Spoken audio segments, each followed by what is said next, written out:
Hello, ladies and gentlemen, and welcome back to the Trifarce, the podcast where three strikingly unremarkable gentlemen fumble their way through an online broadcast in the hopes of filling you in on what's current in the gaming industry, while hopefully putting a smile on your face and a skip in your step while doing so.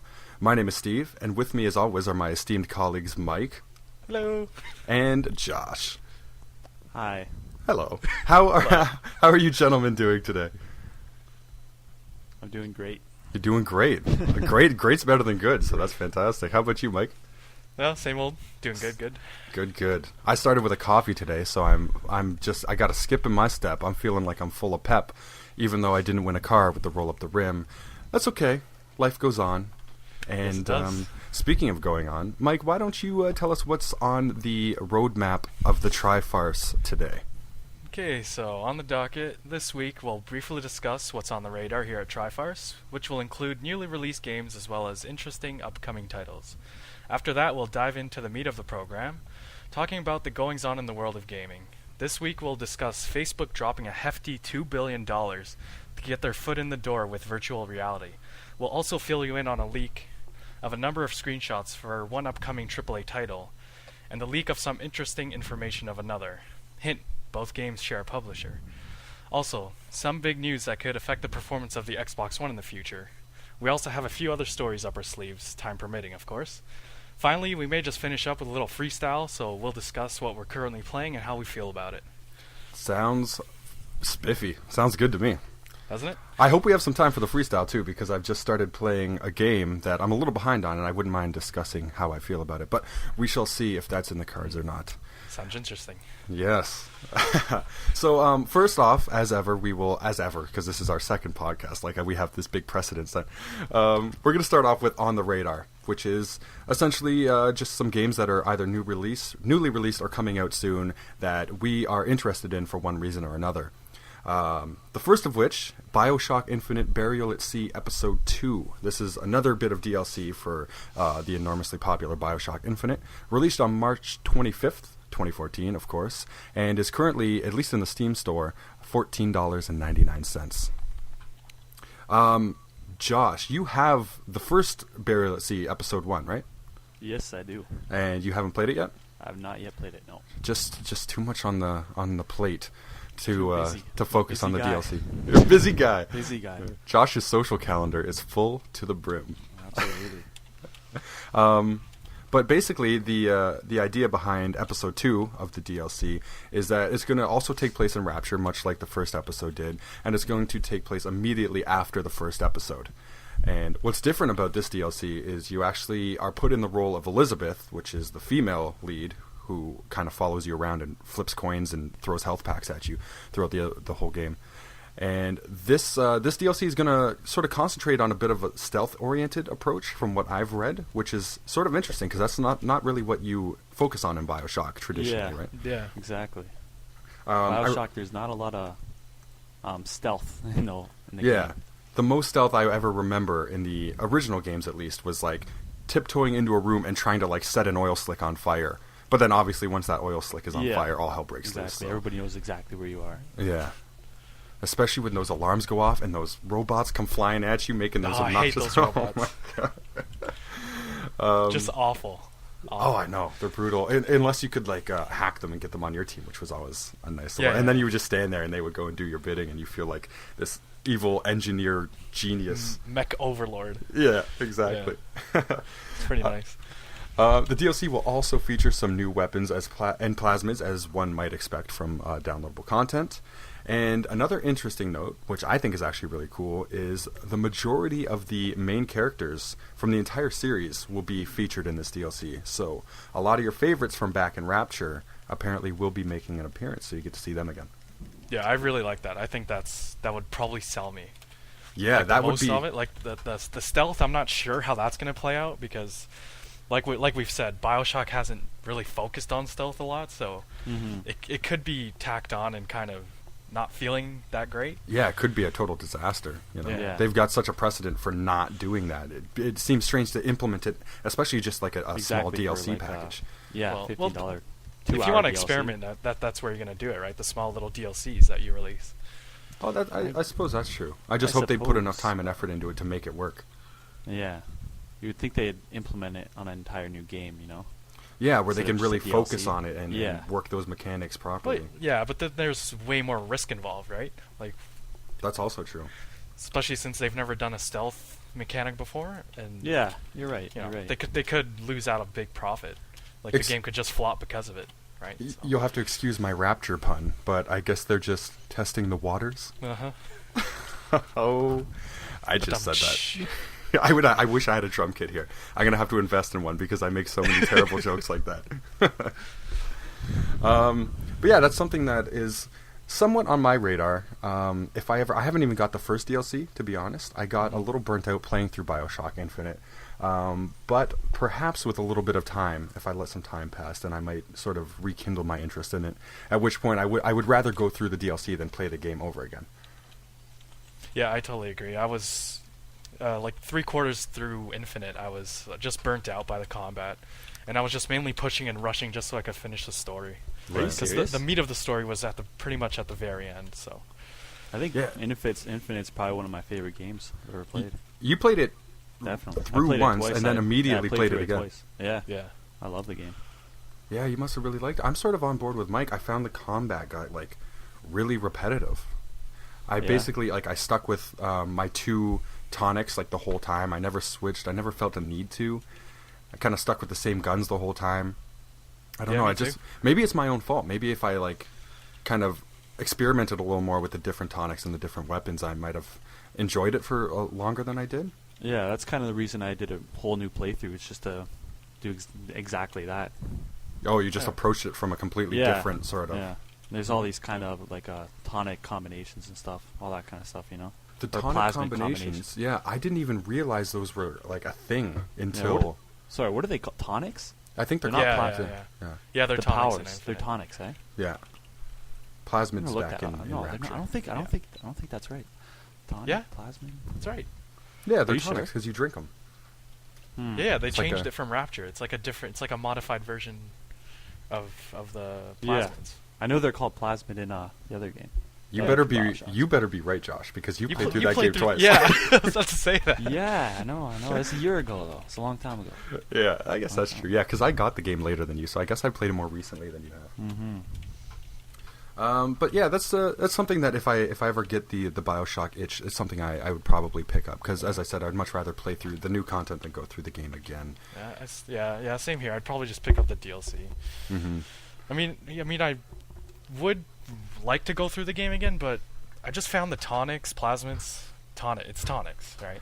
Yeah, it's not tonics. I think so. I don't think yeah, it's tonic. I'm pretty sure it is. But anyway, I found the tonics to be pretty much the same from BioShock 1 and 2. Like, there wasn't really much variation. Like, the crows were the bees, fire, lightning, you know. Yeah. So I was feeling kind of bored by the tonics, whereas the first time playing BioShock, it was a huge deal trying out all of them. Vigors. That's what they're called. Vigors. Yeah. What are tonics then? Are tonics the passive ones? Tonics are passive. Jeez. So we were all wrong. Yeah. Why are the 3 of us making a video game podcast? Well, that wasn't wrong, but I just didn't know. Oh, I okay. can admit it. Yeah, okay. Well, okay. Sure. You were wrong. Get off your high horse there, Josh. And get on your high elephant. Oh, that's gonna come later in the episode. That's gonna come back. You'll see. Damn, I was gonna say sweet segue, dude. but We're not not the right there time. Yet. Yeah. The next game on the radar is something that Mike, you're very excited for. I know that for sure. Oh yeah. Why don't you preach to us, brother? Metal Gear Solid 5. Ooh. So Ground Zeroes just came out March 18th, and I'm so excited. It's going to be a 2-part installment. Yeah, it's kind of weird how they're approaching it. It's kind of a little bit of a strange approach to the way they're doing this. Yeah, because it's essentially splitting the game up in 2. But the maker Kojima, he wants this game to be his last Metal Gear Solid, so he wants to go out with a bang, essentially. Okay. But so the second part that's going to come out, the first part came out as Ground Zeroes. The second part is going to be Phantom Pain, which is going to be the main game. It's going to be beefier and bulkier. They're making it right now, but Ground Zeroes, they wanted you to ease you into it since it's going to be on an all-new engine. And so it's kind of like okay. go on. It's going to be open world, right? Did I read that? Yeah, he was hinting at that. He was hinting that Phantom Pain is going to be a lot more open world, because the previous Metal Gear Solids, they were fairly linear, but you had like multiple paths to choose and go. Like you could still explore. They were big areas, but it wasn't like an open world. Yeah, right. Not Skyrim. Yeah, taint Skyrim. So I guess Ground Zeroes, which is the one that just came out, is sort of acting as a transition from the traditional sort of Metal Gear Solid that we're used to into this different direction they're taking. They kind of want to ease people into it. Essentially, a week ago, eh? 10 days ago? 8 days ago? Came out last week. What platform? PlayStation, definitely. Oh, PS4. Well, I think it's PS3. Xbox as well. Yeah, PS3? Really? I think it's PS3, and the next installment is PS4, but I could be wrong. But it's also out on Xbox. It's Xbox too? 360. Yeah. You guys will have to excuse my ignorance. I'm not a Metal Gear Solid junkie like most people, and I actually confessed to Mike when we were discussing this earlier that I've like never played a Metal Gear Solid game in my life. What a loser. So it's out on 360, PS4, PS1, or PS1, PS3, PS4, 360, Xbox One. Okay, so it's out on everything. On the gamut. Except for Nintendo. And no PC. and Wii. What is the next Nintendo called? I don't even know. Wii U. Wii U. Oh, yeah, right. Okay. It's funny how you can actually forget that because... Okay, I don't want to rip apart Nintendo. They're fun for the whole fam damly, so they're just not really my... profits than Xbox and Sony, so... Yeah. That's what I hear. They got Mario, so what can you say? Zelda. Yeah, and Zelda. Sweet Zelda songs. I want to see Link with Mario's mustache, like combine the two games. You know what I mean? And he's got the sword and the shield, but he can like pluck fireballs, and he's got a bushy mustache. Yeah. Yeah, that's very intimidating. If I saw that running at me, I'd be very intimidated. Could you imagine? I would soil myself so quickly. Yeah. Oh. What would be a good name for that? A good name? I said Zeldario, but I forgot Zelda's the princess. Marink? Marink? Skin of Marink. Yeah. It's a me. Yeah. You'd have to do his yes in an Italian accent. How do you even do that? I don't know. I have no idea. It's a me. Yeah. That's a good start. You could definitely use that as groundwork. And just refine from there. That was surprisingly good, actually. I literally have a tear rolling down my face right now. This is like really tickling my funny bone. The idea of Link and Mario merged Yeah, I'm into still one. picturing it. It's pretty funny. So yeah, Mario's face and Link's body. Yeah. He'd always have to wear the tunic from the fire temples too. He'd always have to wear this red tunic. Yeah. And then Mido would be Luigi. Mido from Ocarina of Time. That little shit who blocks you from going to see the Deku Tree. Oh, I hate him so much. Oh yeah. Yeah, he would be Luigi. Yeah. Oh man, the things that we come up with—that's ridiculous. Epona to be Yoshi. Yeah. Oh, okay, guys. I'm pretty sure we need to write out like an idea and send this off to Nintendo. TM trademark. TM. Yeah. Nobody take this idea. This is our idea. Trifarce Productions. Yeah. The name fits perfectly too. Oh my gosh. Okay, so is there anything else you want to add to Metal Gear Solid 5 before we move on? Well, I don't remember where I left off with it. I don't either. Actually, yeah, one more thing, I suppose. Like, yeah, sure. Like I said, he's going out with a bang. Like, he wants this to be his last Metal Gear. Mm-hmm. So essentially he wants to tell a darker story. And he even said, even if it costs him sales in the game, like he's putting his creativity first in this one. So I'm really excited to see what he comes out with. Yeah. In Phantom Pain, the main part. Yeah, So. I'm gonna have to borrow some of your hardware so I can maybe catch up on that series a little bit. Oh, will do. I'll see. I can't believe you've never played it, but You play Ground Zeroes and tell me how it is. Tell me if it's I worth will. catching up on the series or not. oh, just the other games that you haven't played, they're worth it. Yeah, I guess that's true. The next game we have on the radar is Luftrausers. Luftrausers. Luftrausers. It's an indie game. You'll probably hear me praise indie games a lot. I'm really kind of falling into the indie game niche. Hey, I've there's been nothing playing wrong a with lot. that. I think indie games need some more exposure. Yeah, they're oh man, they're great value. And Luftrausers is a game that it came out on March 18th. it is currently in the Steam store for $9.99, so $10. And I heard about this game through a video by Northern Lion on YouTube. And I watched, he does sort of a Let's Look At series where new games come out and he kind of gives you an overview and tells you what the game is about. And it actually looks like it's a lot of fun. Essentially, you are piloting this little fighter jet thing. And are you a Luftrauser? Like, yeah. Is that you? You are the I Luftrauser? You think I know the answer to that question? I don't know. What the hell's a Luftrauser? I have no idea. Maybe you're a Luftrauser. We need to get someone German on this show if we can translate for us. But yeah, you fly this little thing around, and it starts out fairly easily, and you've got enemy attack planes coming in, and you've got to shoot them, and battleships are down on the water, and they're like firing huge barrages at you, and it's sort of like bullet hell. You've got a whole lot of stuff on your screen that you've got to be dodging at all times. Sure. The visuals are actually really unique. If you ever go on Instagram, if you ever go on Instagram, you see people taking like the selfies with the sepia filter to make it look kind of cool. It kind of reminds me of that. And to me, essentially, it looks like it's the epitome coffee break game. If you're at work and you've got your computer up, you've got 15 minutes, half an hour to kill while you eat your tuna salad sandwich. You throw on Luftrausers and you'd probably have a blast for 15, 20 minutes. I don't think it's something you would sit there and play for an hour or 2 hours at a time. Yeah, okay, makes sense. But it's got the progression system, like the more tasks you complete, you like unlock different customization options for your fighter, which allows you to approach the game in a different way and stuff like that. So I think it's something that's definitely be fun in the right scenario, the right context. Cool.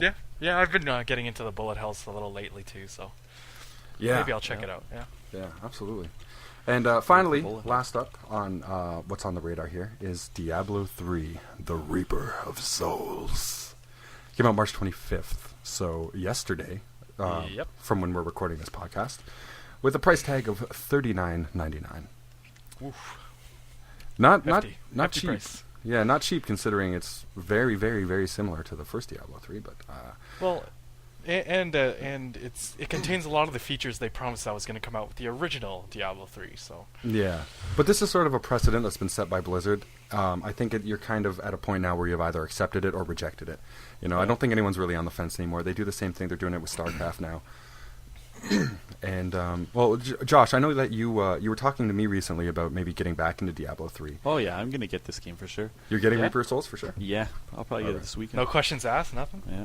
No, I'm gonna get it. Yeah, I did a bit of research on it, but So tell us your thoughts on this game. What do you think? Well, I like the first one, like I said in the last podcast. I put in my fair share of hours into it, so I'll probably do the same on this one. So I don't see a reason not to. Is there anything specifically about Reaper of Souls that has you excited, that is immediately justifying the price tag on it? Not really anything particular, no. Just like the experience on the whole. Yeah. The new class is called the Crusader class. Yeah. Already sounds a little OP to me. Just judging strictly by the description that they give. Impenetrable armor, high damage. It's like they basically refer to him as indestructible. That's so vague, though. Yeah, it is pretty vague, I guess. It just sounds like it's going to be something. Well, look how they describe every class, though. Yeah, they're trying to make them sound powerful. Yeah, they have to hype it up, right? Yeah. But I did do a little bit of research into it, just a touch. So don't take my word as gospel. But people that played the beta, he was apparently had some crazy damage and was pretty much OP, overpowered, and But they have since nerfed him that he's pretty much just garbage now. I hope so. The whole class, they just pretty much destroyed the new class that they're coming out with. It's going to be kind of like the Paladin class from Diablo 2, apparently. Yeah. Well, who was OP, if you remember correctly. Hammers. Blizzard sort of has this trend, though, where they release an expansion, and that expansion will come with a new class, and that new class will be crazy OP for the first a month or two at least, and then they'll sort of notch it down from there. When the Death Knight came out in World of Warcraft, oh my gosh, that thing, you couldn't keep... I remember, I was a rogue, I was level 62, and I got my butt so thoroughly pounded by a level 55 Death Knight, and I played PvP, that was my main thing in that game, I was pretty good at it. And they just gripped me and pulled me over and stun locked me and killed. It was embarrassing. That's funny. I curled up into the fetal position and just... that sounds like a nightmare. Wasted the day away. Yeah, it was bad. So, it's kind of a trend that they have. Is because they want to, I guess, make people excited for the new character, so they make it super strong. Everyone's like, yeah, I want to play that, and then they'll sort of dial it back over. Well, they kind of did do that, right? Since the beta was out for, I believe, like a month or two before they released it, the expansion. So it was OP. Like, people were complaining that it's just too good, and now people have been saying that they just pretty much ruined the Crusader class. Yeah, like, people are going to say it all the time. It's a crappy class now. Yeah, there's so many negative people on the internet and stuff, though, you know. Yeah, that's true. I'll be interested now, since the game just came out. Much. I'll be interested to see what people are saying a couple weeks from now or a month from now. Yeah. Well, This is you have what to I'm give it saying, time. yeah. I mean, you can't just judge it right away. Yeah. And that about does it for what we have sort of on the radar, the recent releases that we're kind of excited about. Big topics. Big Let's do it. topics. Not small topics. Not even moderate topics. These topics are the Big-ass big ones. topics. Big-ass topics. What I want to start with, and I say this because it is the first thing I have typed out in front of me, Sure. is Assassin's Creed has leaked some screenshots of their upcoming game called Unity. And they're not sure yet if that's actually what the game's going to be called or if that's just going to be the code name for Is it Assassin's Creed Unity or just Unity? Assassin's Creed, Unity, I think. Okay. Like Assassin's Creed subtitle Unity. Beats. Like Gotcha. Brotherhood and Revelations and all that good stuff. Anyway, they have released a number of screenshots. It's pretty clear that they are from early in the development phase. You can actually see in the top right where it shows what your buttons do. Like B is set to parkour down and A is parkour up, right? Rather than like climb and drop. So things are still very rough in these screenshots, but Yeah. it looks like it's going to be taking place in Paris, which I think is pretty neat because the architecture is pretty cool. It definitely needs texture work because, as I said, it's very early in the development process, but it's what you expect from an Assassin's Creed game, I guess. Like stunning, the cityscapes just look fantastic. Yeah, I haven't been a big Assassin's Creed guy, but I have recently played through Assassin's Creed 2, which is the only one I actually own. Yeah. And the architecture best and one. the scenery, the best one. Yeah, for sure. Yeah, the architecture and scenery is just amazing.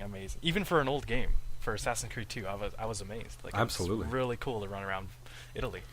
Yeah. I love the Assassin's Creed games. I haven't got my hands on 3 or Black Last Flag, two. but So you might not love them that much, eh? well, I'm not a rich man, so I've got to pick my games wisely. And Fair because enough. Assassin's Creed is one of those games that, while I like them, they don't change a whole lot from one to the next. No, it's like Right. Call of Duty. Yeah. It's like the action Call of Duty. So when I'm going to purchase a game, if I've got to be careful with my purchases, I'm going to purchase something that's a little bit different or is going to evolve in a big way. So I don't feel like I've just dropped full price for a game that I've already played, essentially, with just new content. Yeah. Like, if I had an unlimited amount of funds, I would definitely pick up all the Assassin's Creed games. But yeah, I've got to be a little more picky. I'm in college, so the money's not free flowing at this point in time. Hopefully soon, though. Hopefully. Oh yeah, I'm gonna be Then you can get all the Assassin's Creed. I'm gonna be a millionaire at that time. Don't you worry. And then I'll make my own Assassin's Creed with a Link Mario hybrid, who's parkouring and plucking raining fireballs down onto the peasants. Oh god, he can parkour now? Oh yeah, Jeez. it's only gonna get better. Hang on, I just gotta go get some diapers on. Just give me a sec here. What's also interesting about Assassin's Creed, I feel like I should mention, since we're on the topic, is they're actually making 2 games that are going to be released this year. Unity, which is the one the screenshots have been released for, and I'll be sure to put the links in the description so you can have a look at these screenshots if you'd like. Unity will be for the current gen, so it's going to be for the PlayStation 4 and the Xbox One. And there's a separate project with a separate development team working on another title for the Xbox 360 and the PS3. So they're taking longer to work on the older gen consoles? Well, I think they're going to release probably around the same time. But what this does is this frees up the development team so they don't have to worry and bog themselves down with worrying about like cross compatibility between. Yeah, they can really pump out the Assassin's Creed for the PS4 and the Xbox One. Like, they can really beef it up. Yeah, and they can completely focus on that. Sorry to cut you off, but is it going to be the same game then, essentially? I don't think so. I don't think it's going to be the exact same game. Okay. From what I've read, there's nothing confirmed yet because it's still nothing. There's been no official statements, but I'm getting most of this information from Kotaku, who's a pretty reliable source for the most part, and they're saying that the information they're getting is from the person who sent them these screenshots. So it's obviously somebody in amongst the development process, at least. But yeah, so it kind of begs the question: is this a money grab, or is this honestly wanting to put out the best possible product? No. I think I guess you could see it as both, because they are releasing it for both consoles, but they are probably putting an emphasis, like they can focus development on both generations. So even though the 360 and the PS3 are older generation, if you strictly focus development for them, they're not going to look terrible. Yeah, You know that's what true. I mean? That's true. So they will probably still look nice, but then there is the factor of they're releasing two completely different stories, right? Yeah. So what do you think, Josh? Is this are they just money hungry, or are they really trying to put out a great product for the consumer? They're money hungry, I think. Money hungry. Assassin's Creed does have, well, Ubisoft, but Assassin's Creed specifically as a series has a sort of a reputation for being very money hungry, with annual releases with not a whole lot of change from one game to the next. Yeah. And on top of that, they have all kinds of like peripheral releases, like games on the mobile, and they actually released a board game, an Assassin's Creed licensed board game not long ago called Arena. that's really weird. Yeah. I find that strange. Yeah. Yeah, this might just sort of like enforce that reputation of give me all your money. There's some games from Ubisoft that I still love, though. Like Far Cry 3. Oh, of course. It's from Ubisoft. Oh, yeah. One of my favorite games. I ever. love that game. Yeah. Oh, I love that game. And Splinter Cell Blacklist. It's my favorite Splinter Cell so far, probably. Yeah. I just beat it yesterday, actually. Oh, yeah? It was amazing. You're Great feeling game. it, eh? You Oh, yeah, I recommend loved that? it. What's that? You recommend it? Oh, totally, yeah. Yeah. Okay, Yeah, well, I don't say that maybe a at lot the about end, if games. we have some freestyle time, we'll talk about that a little bit. Yeah. But we got to get through the news, because last time we did the podcast, we kind of ran short on time. We had to sort of abandon a whole bunch of different news stories that we had on our list. Yeah. At sea. That was our They're just- oopsies. That was our bad. It was the first episode. We were still kind of getting in the swang of things, but I kind of shed a tear because we were floating off in our life raft, and those stories were just drowning in the water, extending their arms for help. They're like, "No, please don't leave us behind." But It's kind of like the Titanic ending. yeah, exactly. Like they were in the water and we were the girl. Yeah. So Rose. Rose? Yeah, I think it was Rose. Rose and Jack. Gotta watch Titanic again. I don't. I'm not gonna watch Titanic again. That's a long movie, man. Oh, it's very long. Yeah. Okay, so let's move on to the next big bit of news, and this is this is a little bit controversial, especially in the comments section of the article where we read it.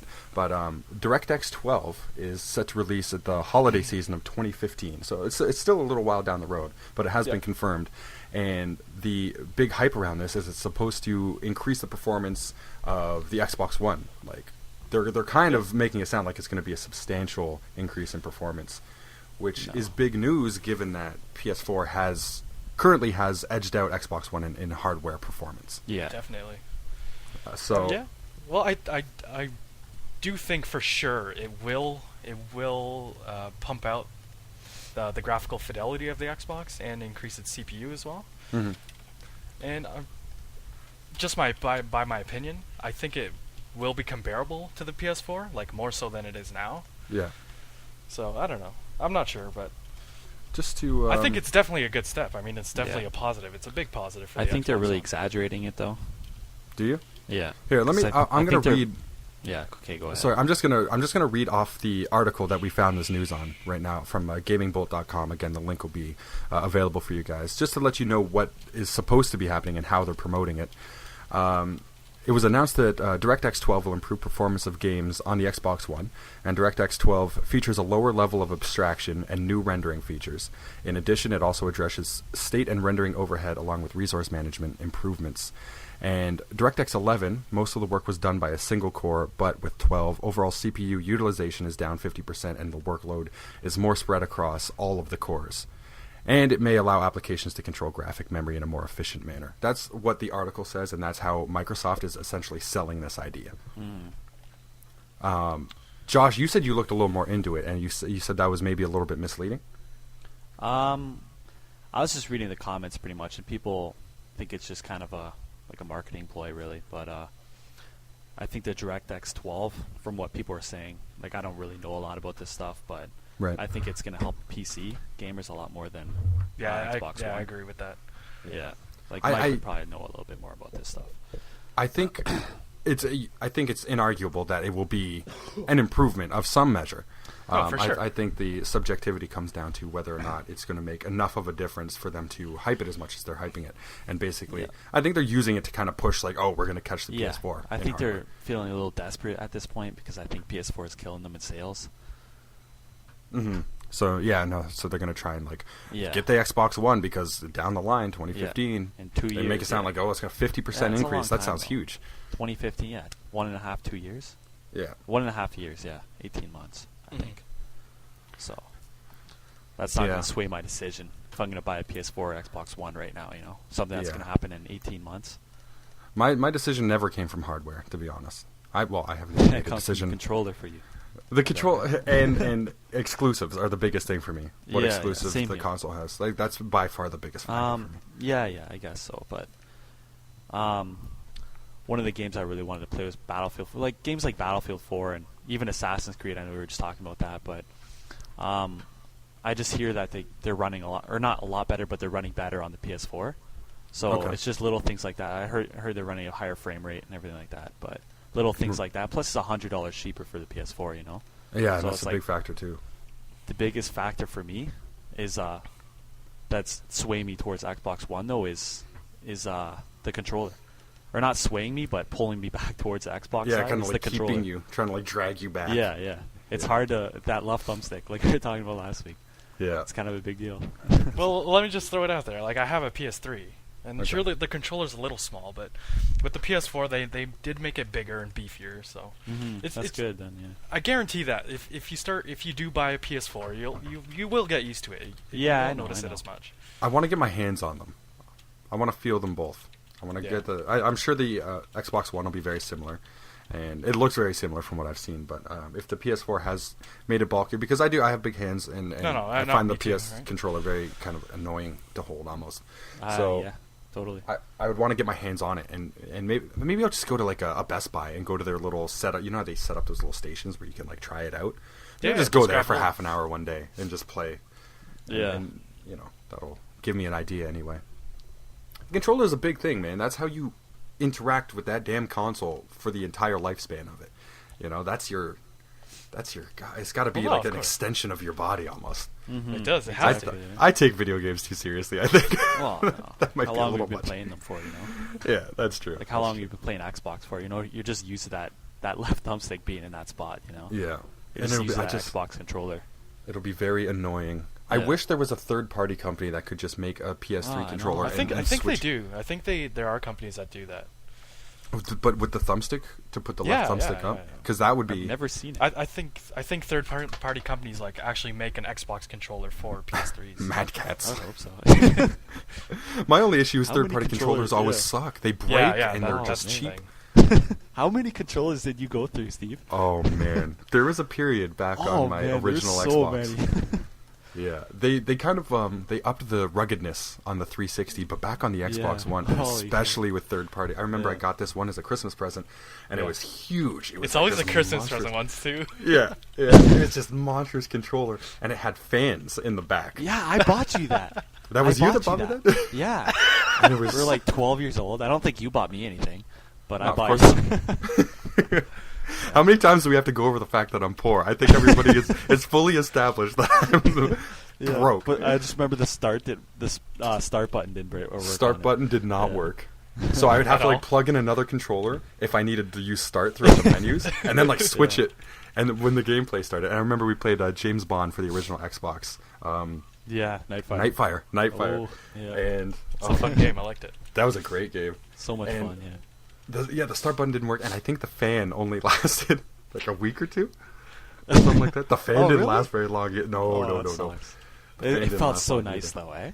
Oh, when it was working, it was amazing. What a great idea. Yeah, I don't know why they haven't made more of them. I just don't think there's a lot of synergy between a fan and a vibration feature. The vibration is rattling around the fan components and everything. I just don't know if they worked very well in tandem. Yeah, you got a point there. Yeah.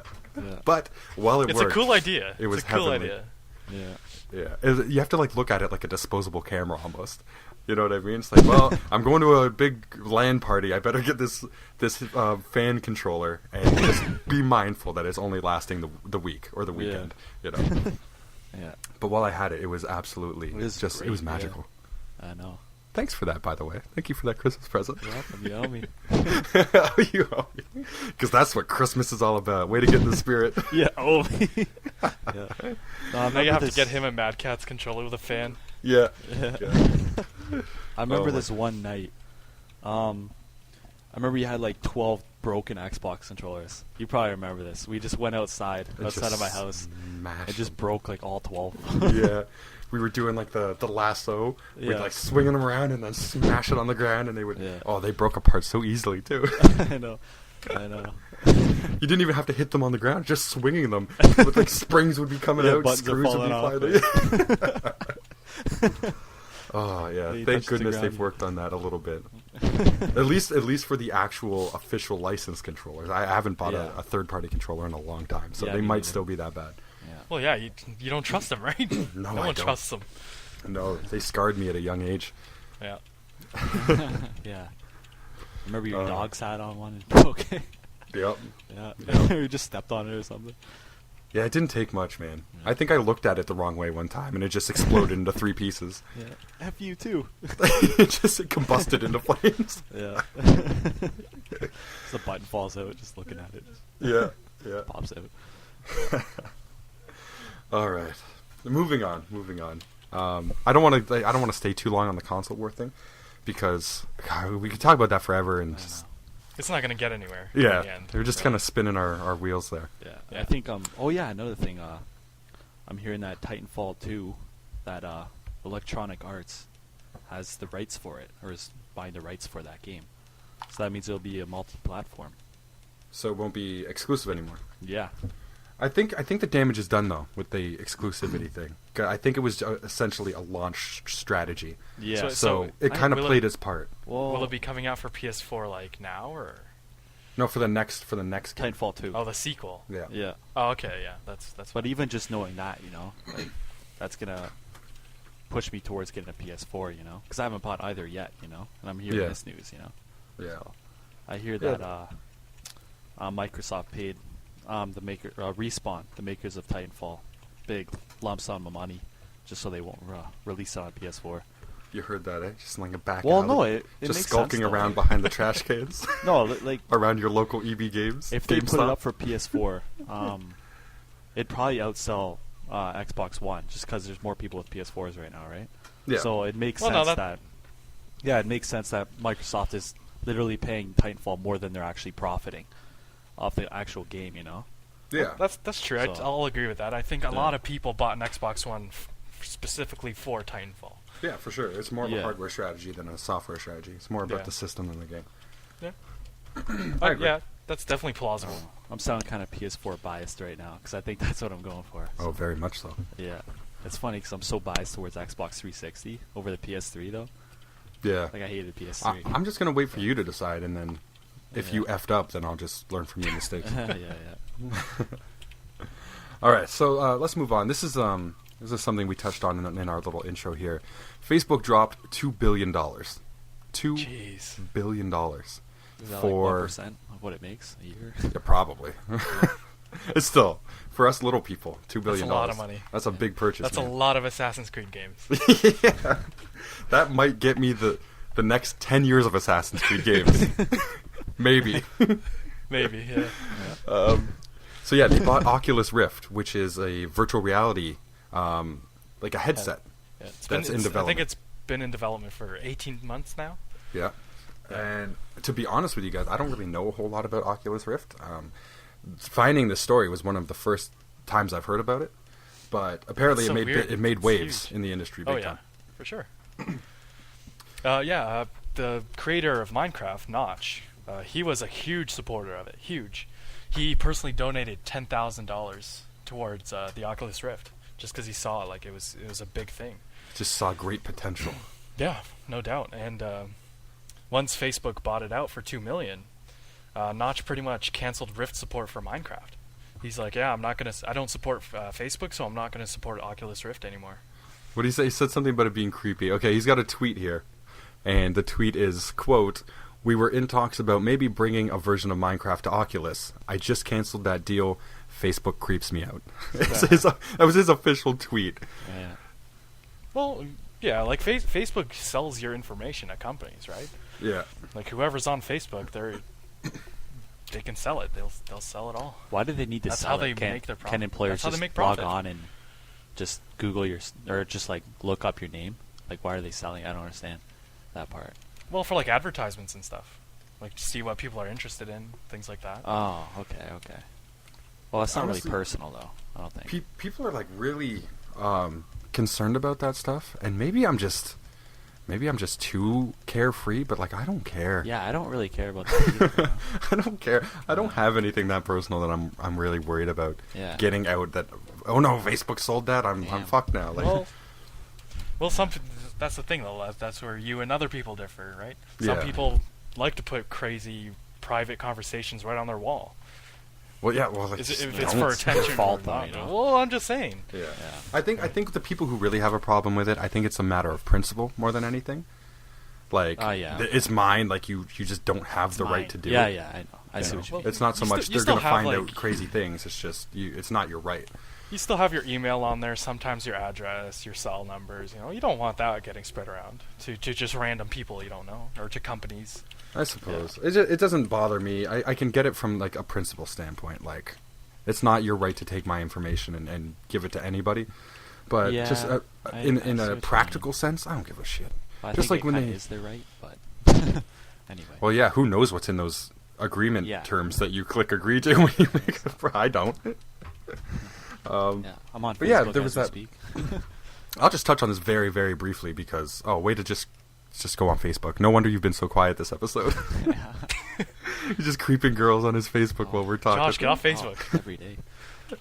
I'll touch on this very, very briefly because it's not really gaming related. But that whole thing came out in the States where they found out people were having their phone conversations like listened into and recorded and all that stuff, and there was like a huge backlash about it. I remember my girlfriend at the time, she and I had a discussion about it, and she was like so affronted and like so disgusted about that, and like I got it again on a matter of principle. I just like didn't care. Like, Yeah. I feel like I'm not saying anything on the phone that is bad enough to have any consequences, you know? Okay, so Like, we all hey, know Steve's not a pimp or a drug dealer. I'd be like, you guys want to go play some baseball at the park or something? Like, what are they going to find out about me? Nothing. Yeah. And I just feel like the people who are like super worried, it's like, well, maybe you should like rethink what you're doing and what you're saying to people that has got you this worried and this Yeah. freaked out. You know, Maybe you should if you're rethink your dealing life. drugs, stop dealing drugs, or at least do that shit in person, man. Like, use some common sense. Yeah, use carrier pigeons. Come on. Yeah, or owls like Harry Potter. Just send a Hedwig out with your stash for the day. Just get him to go and do drops to all your druggy friends. Yeah. Here's your crystal meth for the day. Please just attach the $10,000 stack of bills to Hedwig's claw here, and he'll fly it on back to me. Man, the Ministry of Magic can barely keep track of owls. What do you think the government's gonna do? They've got no chance. They got nothing. They got nothing. But yeah, no, I never thought it was that huge of a deal. And I know a lot of people disagree with me, and I'm not saying that anybody else who disagrees with me is wrong, but I just don't think it's that huge. You know, I'm not saying anything on the phone that's that bad. Mm-hmm. Except when I'm drunk. We're not talking about gaming right now. Yeah, okay, yeah, you're right. COD Ghosts, well, not even Ghosts, but just the COD series in general has sort of an interesting announcement for us.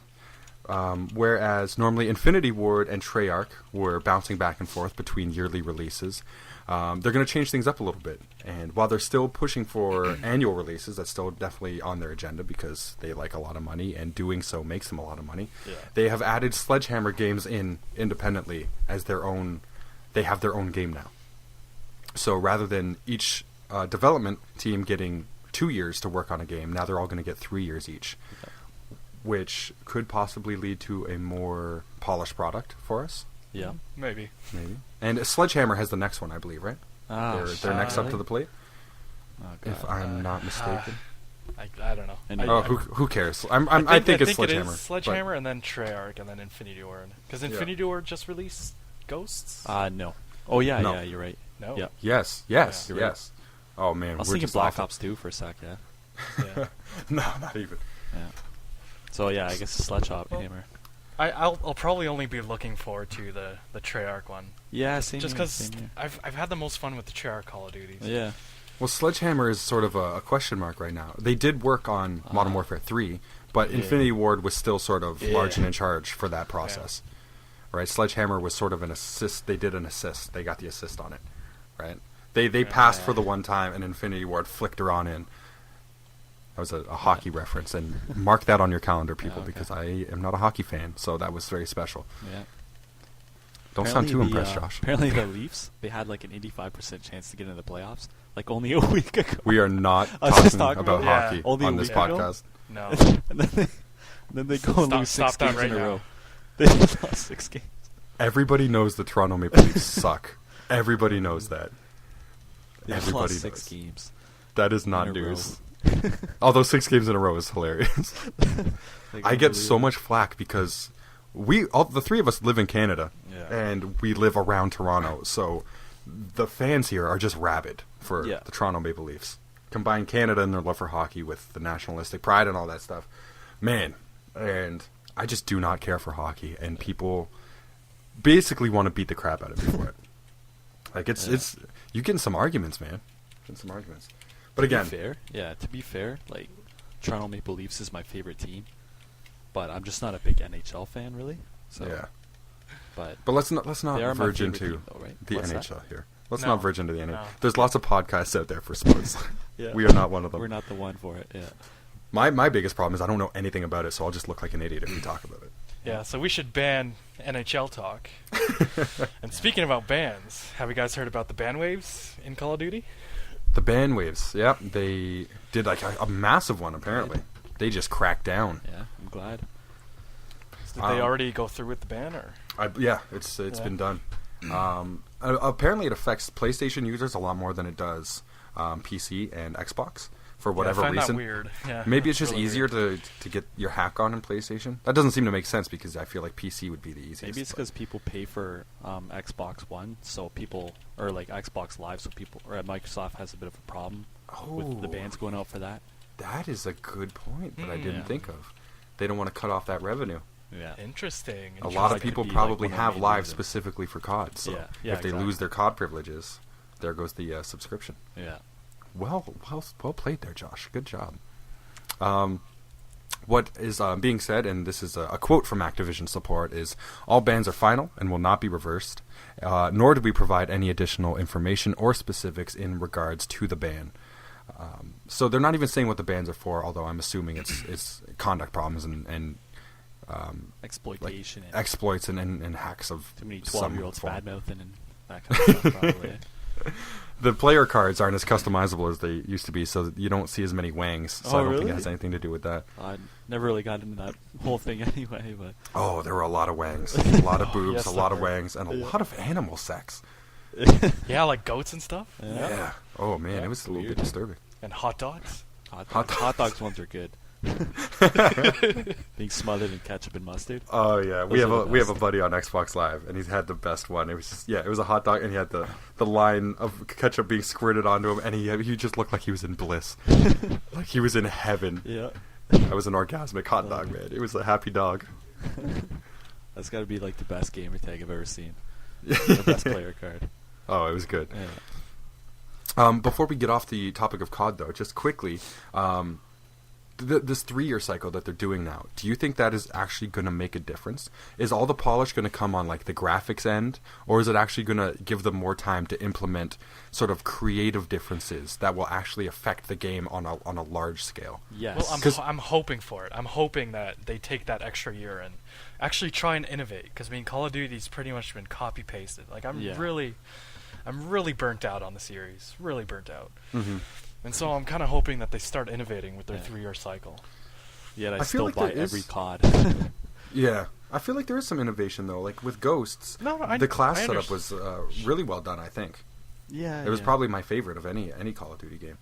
Yeah. I understand. Like they change out the perks, the class systems, but I mean the core Call of Duty game. Yeah, it's COD. It's Call of pretty Duty. stagnant. Yeah. It's Yeah. And I understand not wanting to change that because as soon as you change it, it's not Call of Duty, right? Yeah. Yeah, and So it works. it's They tough. make so much money.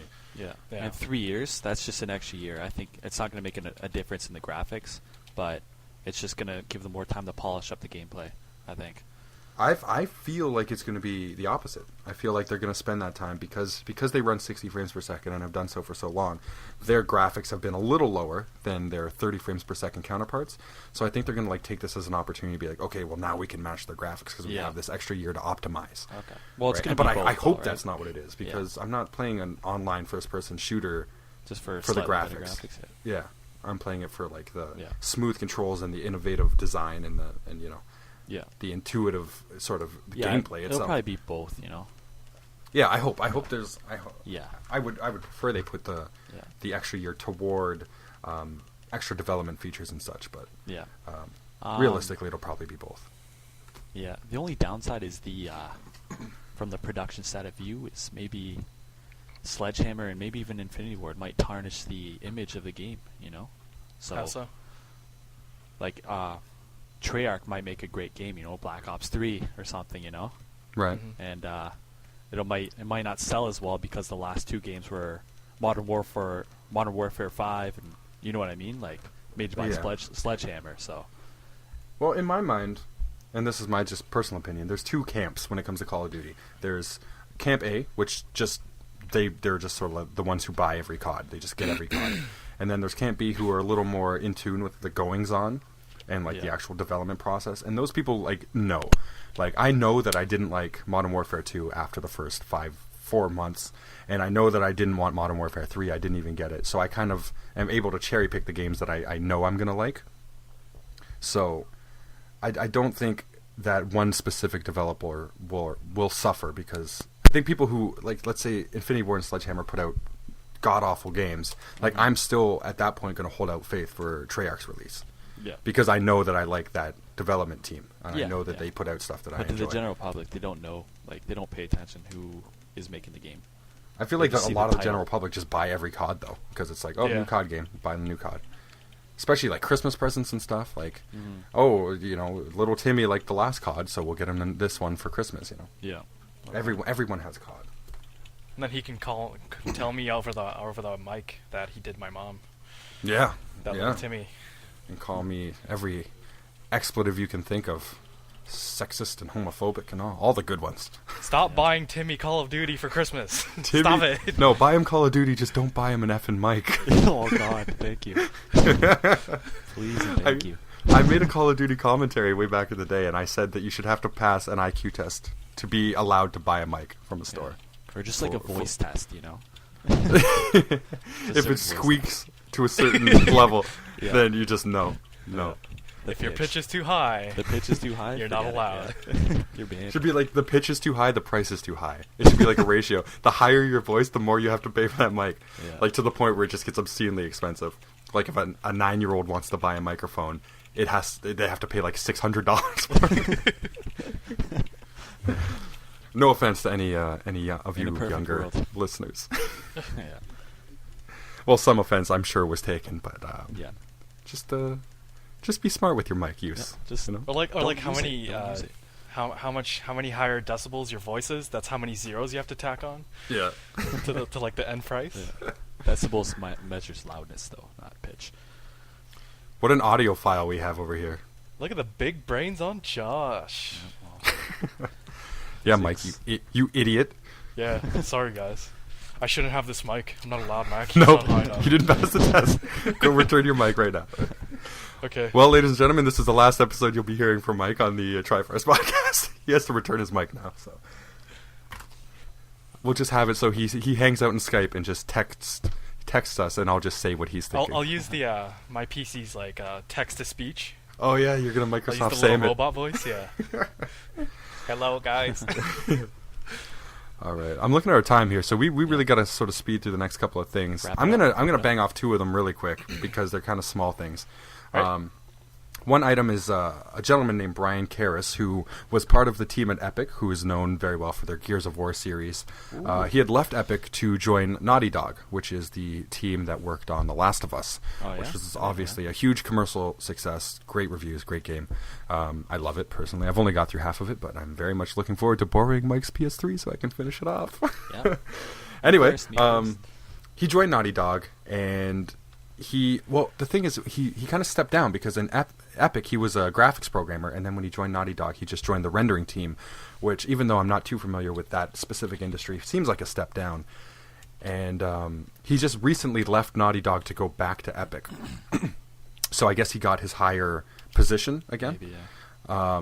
He tweeted, "I've returned to Epic. It felt like coming home. ND wasn't a good fit for me. Yep, the tight turnaround time is really strange."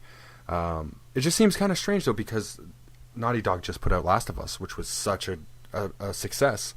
And then he jumped ship from them to go back to Epic, who, to me, seems like it's on the decline, because the Gears of War series, which is sort of their flagship, is sort of like losing popularity. Yeah. So it kind of seems like a bit of a risky endeavor to go back to them.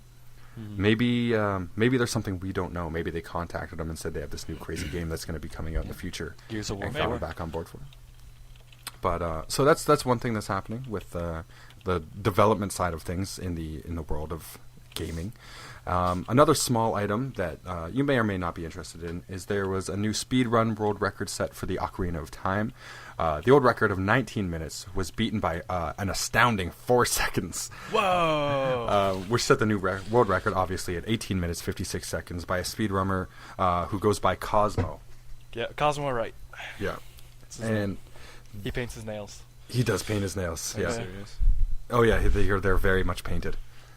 But to each their own. Maybe the yeah. I'm not saying it's wrong. I mean, if he wants to paint his nails, it's fine. Maybe the chemicals seep into his fingers and make them work more efficiently, so his runs are more even more speedy. Yeah. You know why? But these armpits are shaved because it makes me aerodynamic when I fight. Speedrunning, not really my cup of tea, because it's essentially all exploits and glitches that they found. But these guys love it, man. They eat it up. They go through and just finding the next thing where you can skip a whole temple or skip 6 temples. It's like crack to them, man, when they find these different... I understand the appeal behind it, for sure. I don't. I don't.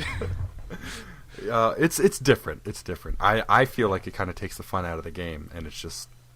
You're Well, you obviously don't do a speedrun on your first time through. It's something you do once you've played through a game 50,000 times, which many people have done with Ocarina of Time, and then you just kind of like, hey, how fast can I beat this game? Yeah.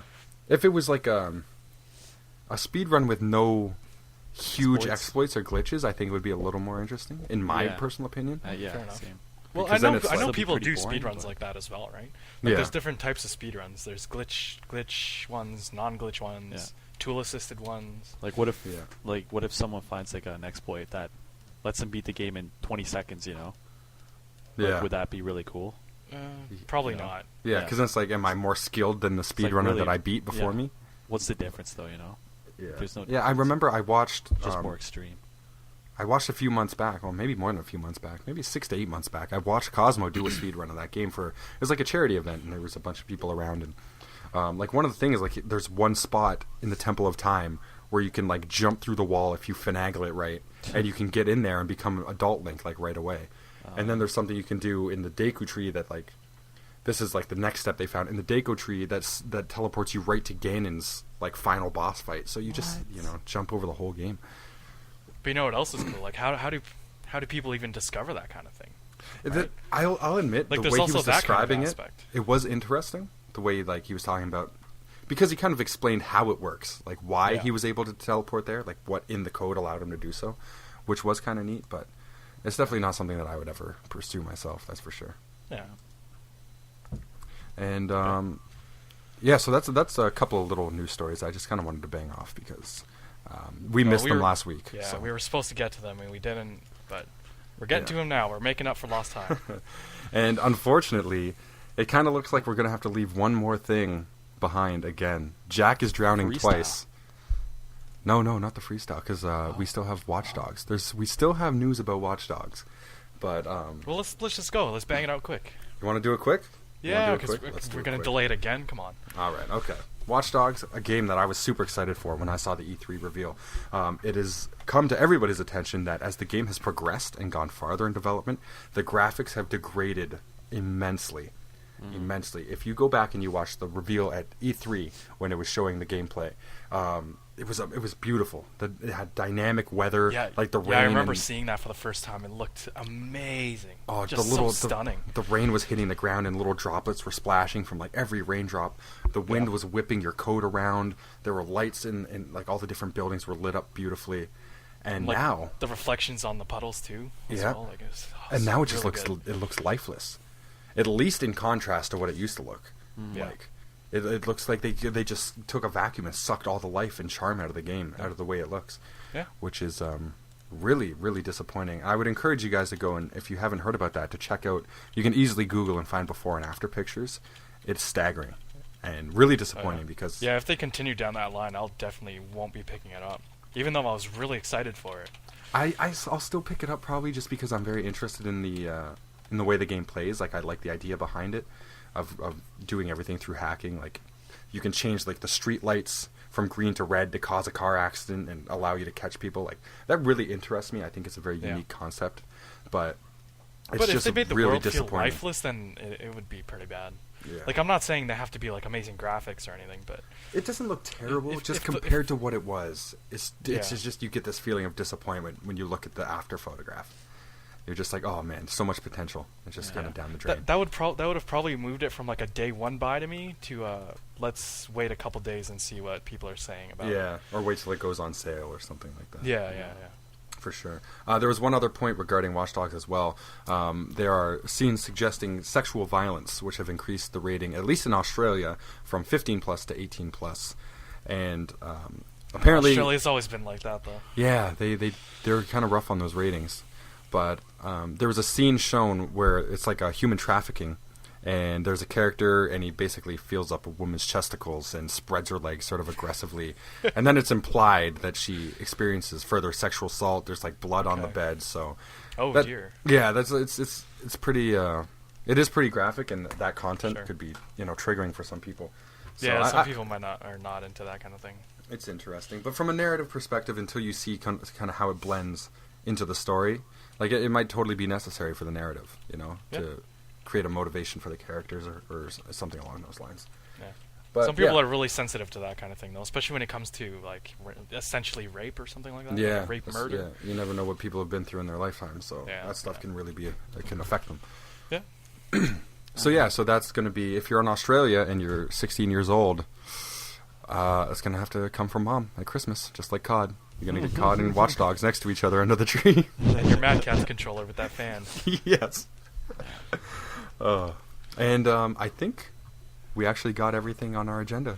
We did. We didn't get to freestyle. We didn't get to like... I was not that kind of freestyle. Not that kind of freestyle. But that would be cool if we did a freestyle at the end. Be like, yo, I'm playing Dishonored, and I'm not even going to attempt to do that. We did say it was optional, though. The freestyle is if we got time. Yeah. Well, we'll talk about it. Absolutely. I'm sure I'll still be playing games next week, so if we get to it next week, I'm sure I'll have something to talk about in the freestyle. So, I think that's going to do it for us here at the Trifarce podcast. Thank you guys so much for listening and for tuning in again. And hopefully we'll be talking to you again 1 week from now. You guys we can only hope. Guys, everyone say bye. Say bye to the listeners. Goodbye. Oh, Josh did the Microsoft same thing. Good. Yeah, he did.